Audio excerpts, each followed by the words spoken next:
Good day, and welcome to another edition of the Military and Foreign Affairs Network. I am your host, the voice of reason. Today is day 25 of the ongoing war between Russia and Ukraine, and obviously the fighting continues at a very, very heavy pace. We're going to start today in the south, near the town of Mykolaiv.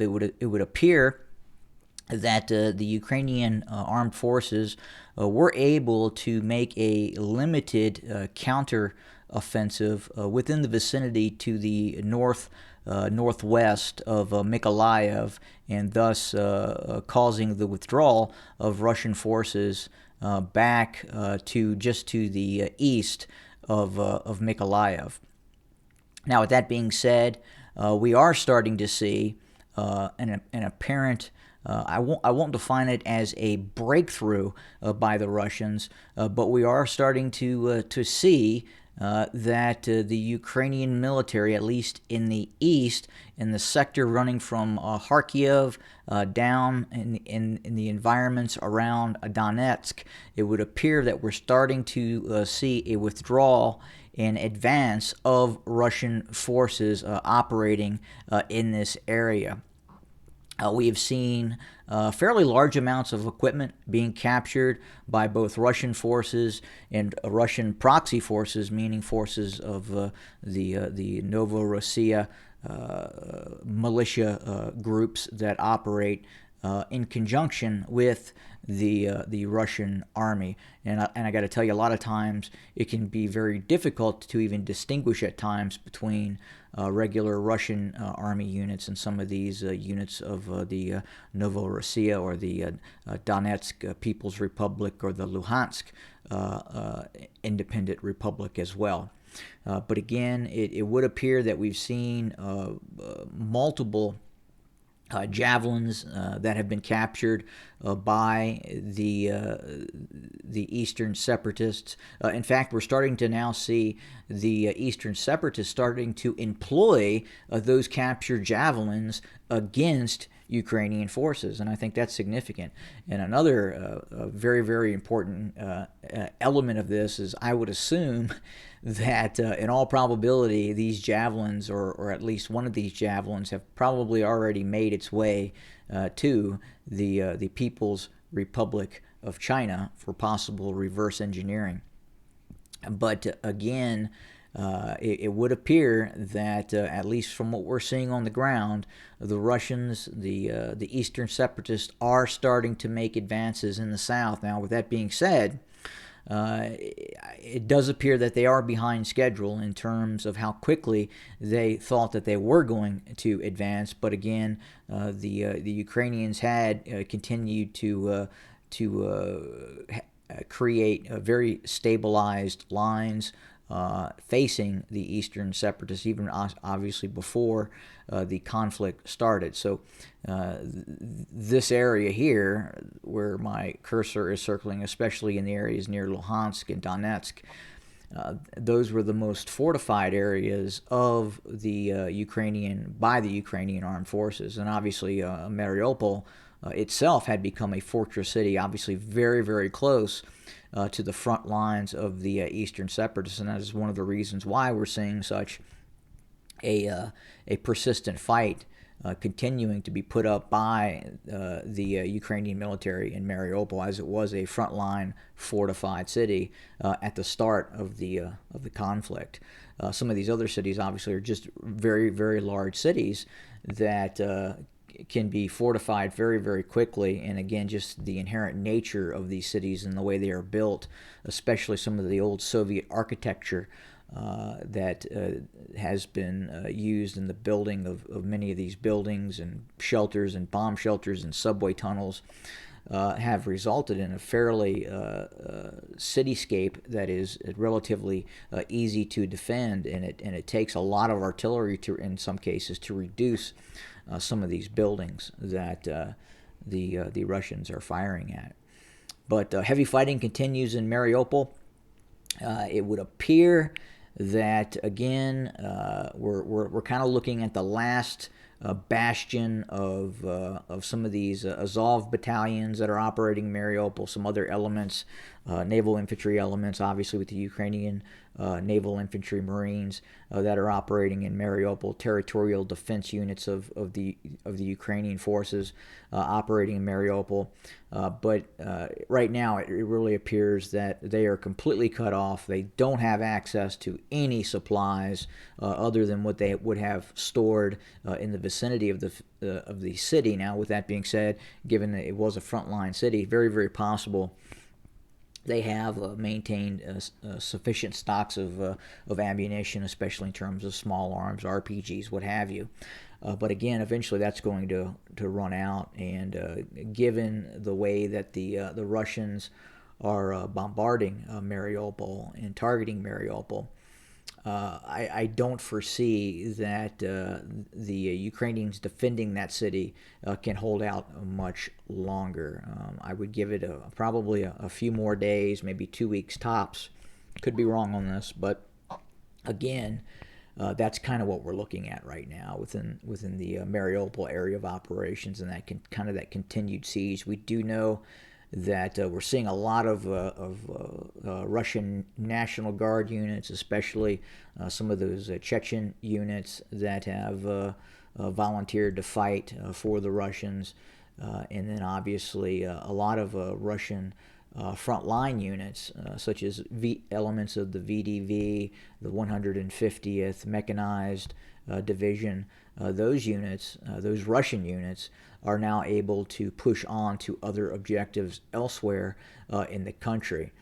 And then kind of back towards Mykolaiv, it does look like they are actively attempting to reduce resistance within the vicinity of Mykolaiv, but at the same time, given the nature of Mykolaiv, the way it is situated, it's going to be a very, very tough nut to crack for the Russians.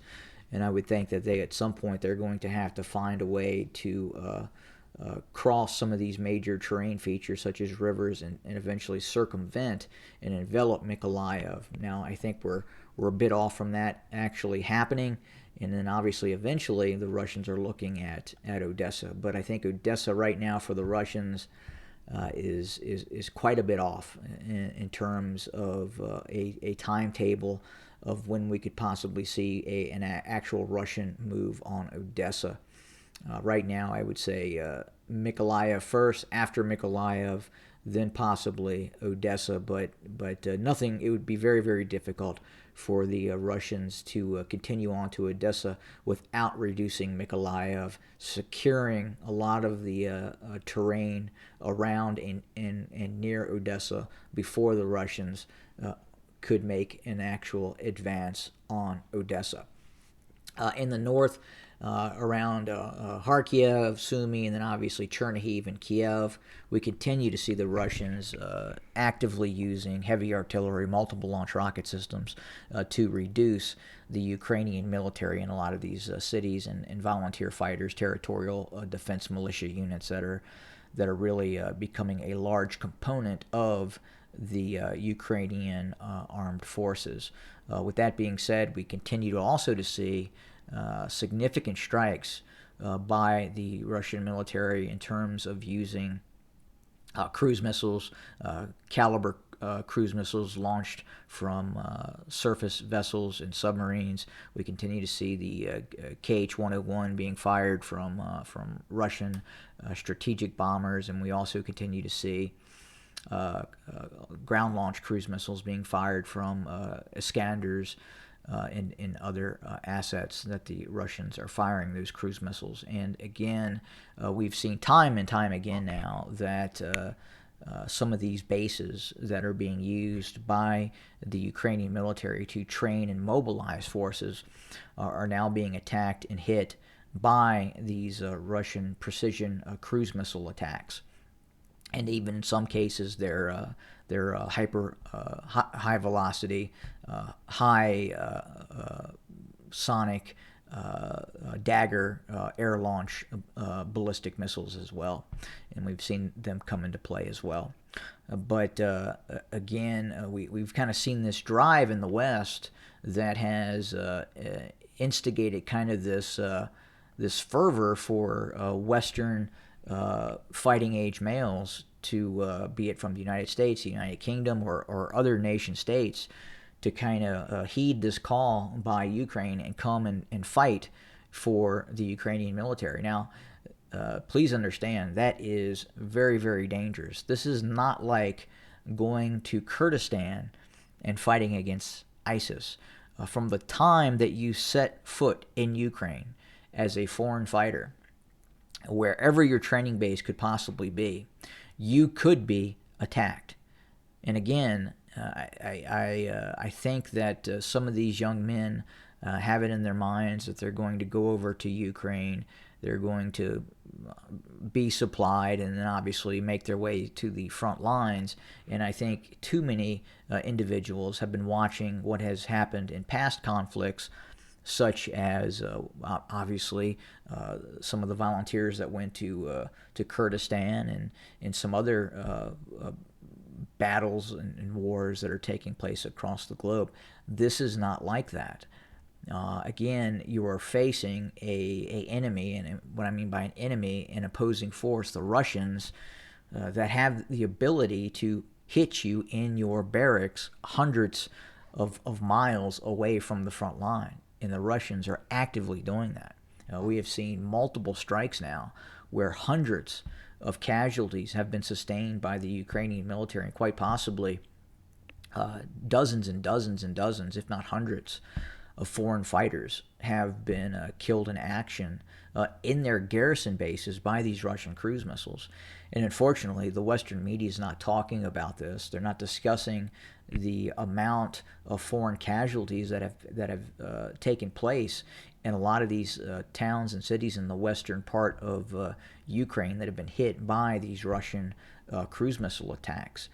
And again, it's just something that the media is suppressing right now, but I would wager that quite possibly many dozens of Americans, and in fact have been KIA'd as a result of some of these cruise missile strikes, along with many, many dozens of fighters from the United Kingdom, Poland, and elsewhere. And unfortunately, again, I think a lot of these young men heading over there just don't really understand what they're fully getting into. I think, again, when you watch Western media, you whatever you're watching, Sky News, Fox, CNN, NBC, ABC, CBS, you kind of have this optic that Ukraine is winning and the Russians are being defeated, and that is not the case. The Ukrainians are taking catastrophic casualties right now. Very, very heavy casualties. It is not only the Russians that are taking casualties. And I think, unfortunately, for a lot of these young men volunteering and heading over there to fight for Ukraine, they're seeing that narrative, and it's a false narrative. And that's not to say that the Ukrainian military is performing admirably. They are. They're fighting in a tenacious manner. They're fighting in an effective manner, and they've stalled the Russians and prevented a Russian advance in a lot of areas. And a lot of that has to do, obviously, with Western equipment, Western intelligence that have been provided to them. But at the same time, you without a doubt, the Russians are causing immense casualties on the Ukrainians, be it in the frontline areas of combat, and and more importantly, the rear area of the conflict zone. The Ukrainians are taking incredible casualties in their rear area, and that's not being talked about. I mean, you hear about it. You hear about, the Russians struck a target near Lviv. The Russian struck a target near Zhytomyr. The Russians struck a target near Ulman. You hear about it, but then you don't hear about what they hit or an analysis of the casualties that were taken. Obviously, they're doing that for security operations. The Ukrainians are, and I understand that. But again, that Western narrative leads you to believe that, in fact, the Ukrainians are prevailing in this conflict.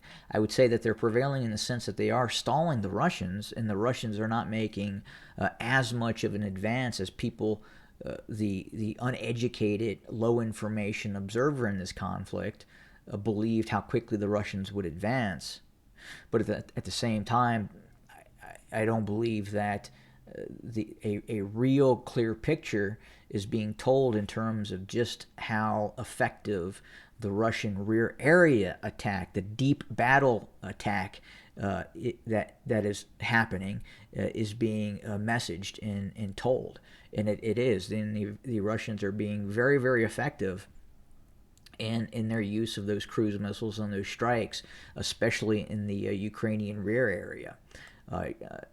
You're not really seeing that in terms of the Ukrainians being able to do that. The Ukrainians are firing off some ballistic missiles towards Russia, and in fact have launched missiles directly into Russia. Again, not really hearing too much about that. But again, the most effective counter rear area asset that the Ukrainians are using right now is quite possibly the TB2 drone and some long-range artillery. But that pales in comparison to what the Russians are doing with the many hundreds of long-range cruise missiles and other assets that it's using right now.